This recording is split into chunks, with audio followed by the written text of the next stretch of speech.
I'm getting into the moment here.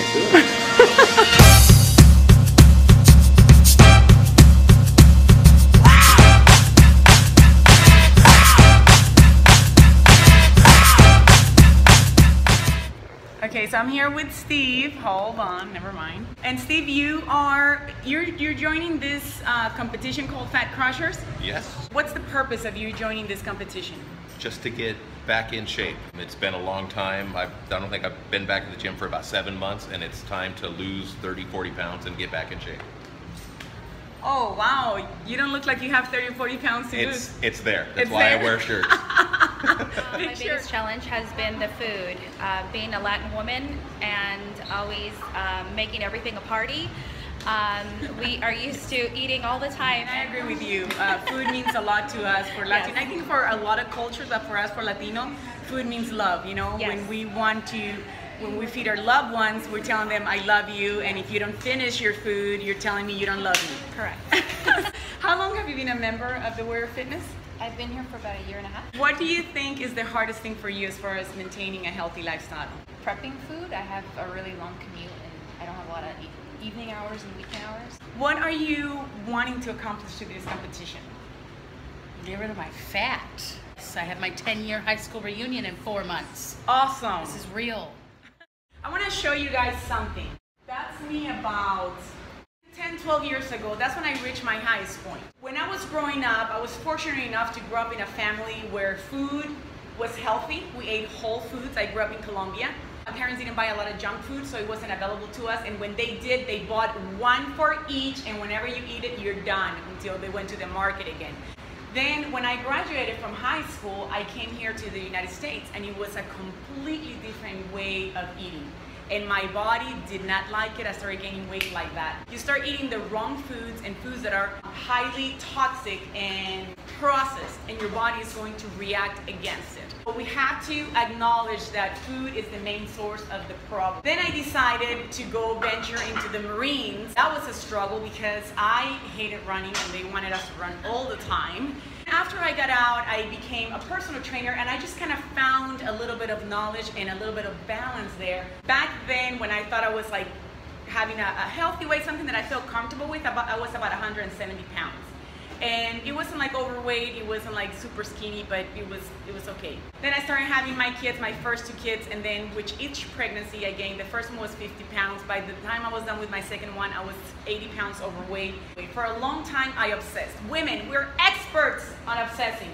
I want to be 130, 120, I want to be a stick. I wanted to be skinny for a long time, and I obsessed about it. And I had eating disorders, and I would binge and throw up. That's extremely unhealthy. So we really need to achieve health and fitness. What really is being fit and healthy within your own body. I was obsessing with being 130, and then I said, okay, that's unrealistic. Let me obsess with 140. And then I kept trying and trying and trying, and then I loved exercising. I became addicted to it in a great way, but then I couldn't hit the weight. And things started changing. I started realizing, I started to get to know myself. I said, okay, who am I comfortable with, right? And then it went from 140 to 150. So that's a huge difference. That's 20 pounds, and that's where I'm at today. And people, when they hear that I range between 150 and 160 on my vacations, I can go up to 160 and then I go back down. That's my range. But when I hit 160, it's like, okay, no, back down, back down. But when people think, and when they know that I weigh 150, 150 is such a huge number that they don't think that you could weigh that, but you can. So you need to find out what is that weight that you really feel comfortable with. That when you look at the mirror, you say, okay, if I lift my arm, I see a little bit of definition. That means you're healthy. That means you're not overloaded with body fat in your body because you're able to see your muscle through your skin. Do you need to see every single line? If that's your goal, that's fine. You can achieve that. I'm not telling you if that's your goal to be ripped, not to do it. But a lot of times we get so obsessed with perfection that we forget to be ourselves, and we're always chasing this dream that we don't really want. We want it, but we don't really want. Now, loving yourself is a different concept as far as accepting yourself being overweight. Being overweight will never be something that you need to accept in your life, and you need to be against it. It's like saying, well, I have a great personality and I'm giving and I'm a good person, but I have a really bad temper and nobody can stand that bad temper that I have, but I accept myself how I am. And you know what? Suck it up. I have a bad temper, deal with me. How is having a bad temper and being rude ever gonna be positive in your life? Being overweight could never be. So I hear a lot of love yourself how you are and love your curves. Yeah, love your curves, but love your healthy curves. I do the things that make me happy. I found where I felt comfortable and I stopped comparing myself, because all of us have done that. All of us have looked at a magazine. All of us have looked at somebody else and said, I wanna be like her. Find sources of inspiration, which is good. We all need empowerment and motivation, and we need to find those sources every day that keeps motivating us without wanting to be somebody else. So everybody here needs to go inside and say, okay, this is my healthy weight, this is who I am.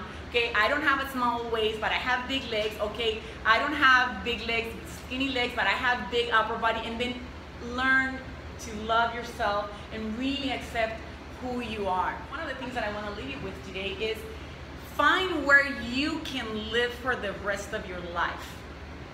And you say, okay, I can do this today, tomorrow, a month from today, 1 year from today, and on and on and on. You know, find that place, and that is healthy, right? If you're saying, I'm overweight, I'm sick, I'm hurting myself, and I want to live like that for the rest of my life, that's really not a healthy mentality, and of course it's not going to be everything that you wrote. Changing all those things is personal. Why is it important to be fit and healthy? It's a personal opinion. It's changing all those things that you're writing, because that's what's important to you. What you wrote, everybody wrote. Some things may be similar, but some things are going to be different. One thing that you have to understand is that this is you for the rest of your life. Understand it, embrace it, love it, fall in love with it. You have to wake up the passion within yourself. First, that it's important to be fit and healthy for you. What other things move you? And write all these down. How can I feel passionate about this? As Latinos, you go into a party, God forbid, you say no. Good Lord. It's like, no, it's like, no quiso comer. Tan pinchada. Right away, it's like, oh my gosh, she's so stuck up. I'm like, think whatever you want of me. I don't care. I'm not eating that. I don't feel like it right now. I'm watching my diet. And if you feel like having a little piece, have your little piece. And the whole party's going to look at you like, oh my God, you know, she thinks she's all that. And well, yeah, you are. You are. Be all that. Stay committed to your goal. When you are, okay, willpower every day. Willpower runs very shortly. Has a very short tail. Passion is the most powerful force in the world, and it's unstoppable. You gotta find your passion for yourself, for your kids, for your life, for your goals, and fuel them every day. Write them down, stick that thing into a mirror, into something that you see every day. Take a picture. We're on the freaking phone every other second. Instead of having a picture of your love or whatever, it's like my goals, my passions. Why? Remember your why. Remember everything that you wrote that you hate so much that it makes you feel so uncomfortable. Make a choice that you're going to change it, and this is it. My advice is small changes, consistency. Small changes, consistency. You did 10 squats today, and then next week you did 11 squats. Man, you gotta pat yourself on the back, because you did one more squat, and that's an improvement. Inch by inch is a cinch, right? And every single step, if you keep adding them, it becomes a big distance, right? It's consistency. So I want you to finally write affirmations, your personal affirmations. I'm gonna give you some examples. I am healthy, I'm fit, I love exercising, that's a big one. Literally, I did that. When I wanted to fall in love, I hated running. I hated it with a passion. Did you get it, that I hated it? I hated it.